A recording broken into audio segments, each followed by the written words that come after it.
Hello everyone, welcome back to STEM with Charles. If you missed the first video on Newton's second law of motion, be sure to check it out. Today, we're diving even deeper. Let's take a quick recap. In our last video, we learned that force is equal to mass times acceleration. But how does this apply in real life? Well, today, we're going to explore some real-world examples to see Newton's second law in action. Take a real-life example. Imagine you're trying to push a car and a bicycle. Well, both need force to move, right? But which one is easier to push? The bicycle, of course. That's because the car has more mass. So you need to apply more force to get it moving at the same speed. Well, this is Newton's second law in action. Example. Have you ever wondered why a soccer ball flies faster when you kick it harder? That's because when you apply more force, the ball's acceleration increases. And if the ball is heavier, you'll need even more force to get it moving. Let us dive into Newton's second law of motion and explain how the force, the mass, and acceleration demonstrate both direct and inverse proportionality. That's a term you've come familiar with. So, we know that by calculation, the force is equal to the mass multiplied by the acceleration, right? F is equal to ma, right?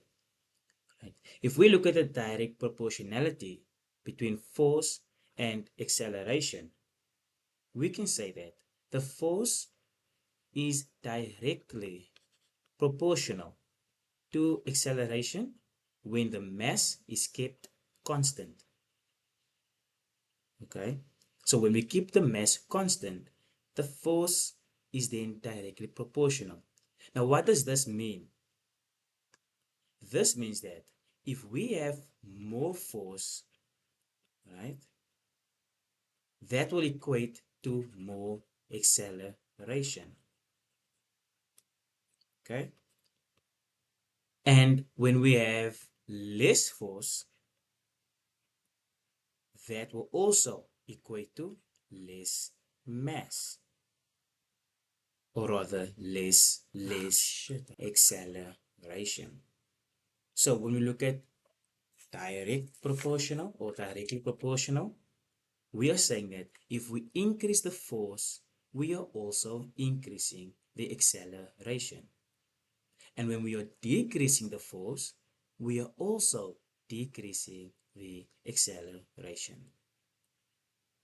If we look at this concept, right, think of a shopping market or a shopping mall. Now imagine you pushing a shopping cart. If you apply more force, the cart speeds up faster. And if you apply less force, the cart moves slower. Now, since the cart's mass stays the same, the acceleration changes directly with the force you apply. When we look at the inversely proportionality demonstration when it comes to Newton's second law of motion, right, we then say that the acceleration is inversely proportional to the mass when force is constant.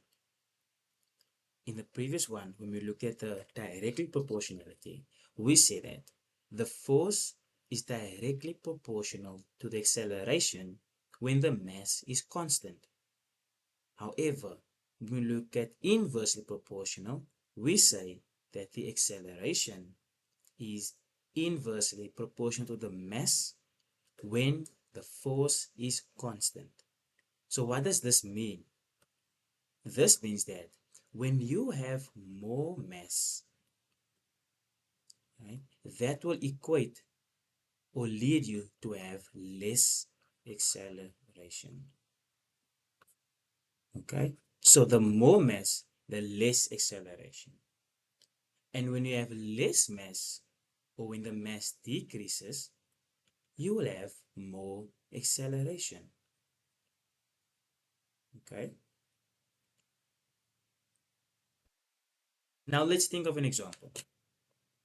Now, think about pushing two objects with the same force. A light bicycle, for example, and a heavy motorcycle. The bicycle, which has less mass, will accelerate much faster than the motorcycle, which has more mass, even though you're applying the same force. What does this tell you? It means that the heavier the object, the harder it is to speed it up. Okay? If we put this all together, we can then say that when we double the force on an object, you are also doubling the acceleration when we're talking about directly proportional. But when you're talking about inversely proportional, and we double the mass of an object, this means that we are cutting the acceleration in half. Let's say a 2 kg ball is kicked with a force of 10 newtons. What is the ball's acceleration?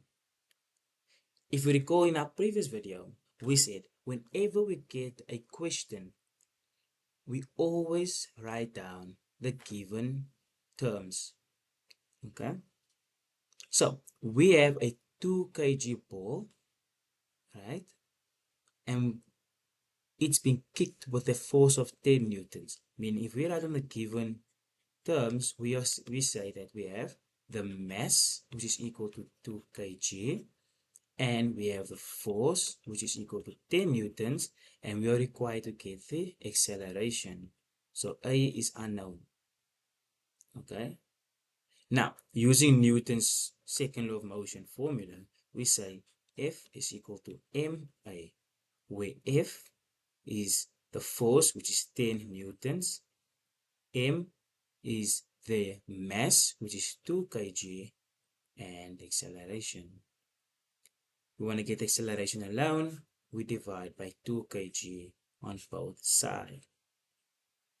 So the 2 kg will cancel, and we'll have an acceleration of 5 meters per second squared. So a 2 kg ball, when it's kicked with a force of 10 newtons, it will accelerate with a speed of 5 meters per second squared. Okay. Now let's take the same ball, right?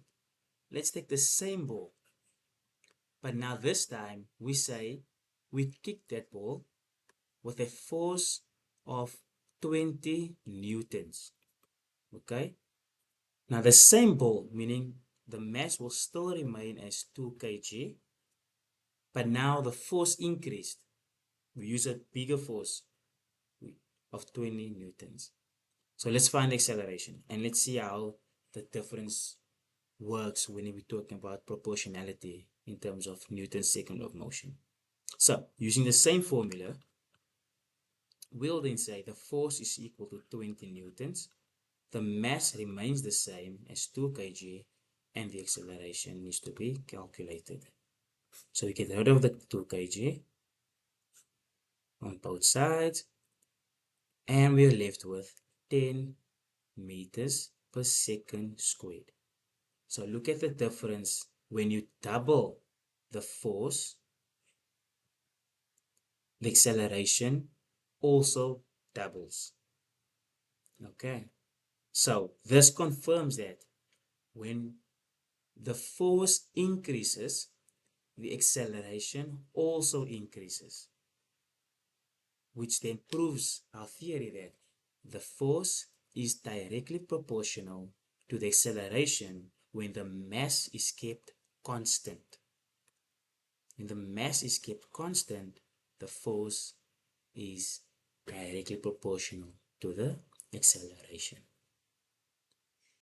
Another example. A car with a mass of 1000 kg accelerates at 3 meters per second squared. What is the force required to push the car? Okay, so once again, we write down our given terms. So we are given 10 kg. Kg is our hint. So that means we have the mass, which is equal to 1000 kg. Sorry, not 10, 1000. And we are given 3 meters per second squared. But meters per second squared is our hint, which tells us we have the acceleration. Okay. And then we are required to calculate the force. Okay. Once again, you write down your formula. F is equal to ma. You're not given the force, so F will just come straight down. The mass is 1000 kg. Multiply that by 3 meters per second squared. So 1000 multiplied by 3 is equal to 3000, and force mod is given in newtons.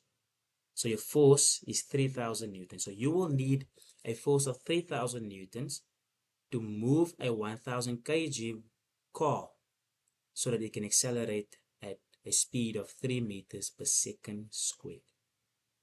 Once again, now let us keep the mass constant but increase the acceleration. Okay, so let's say they now give us an acceleration of, say, 4 meters per second squared. Right? Or let's double that. Okay, let's double the acceleration. Okay, so we double that, we say 6 meters per second squared. We keep the mass constant of 1000, and let's calculate how much force will be required to push this car. Okay,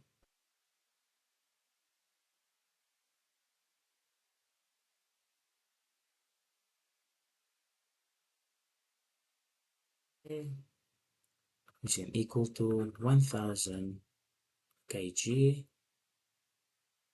multiplied by 6 meters per second squared. This will then give us 6000 newtons. So once again, you can see that if you increase the acceleration, the force will also increase. Okay, this can also be said that if you decrease the acceleration, the force will also decrease. Here's a challenge you can work on your own. Okay, we will reveal the answer in our next video, but let's say you have a 500 kg go-kart, and that go-kart needs to accelerate at 4 meters per second squared. How much force is required? Thank you for watching. If you're enjoying this physics series, don't forget to like, subscribe, and share with your friends. Stay tuned for more cool science explanations coming your way.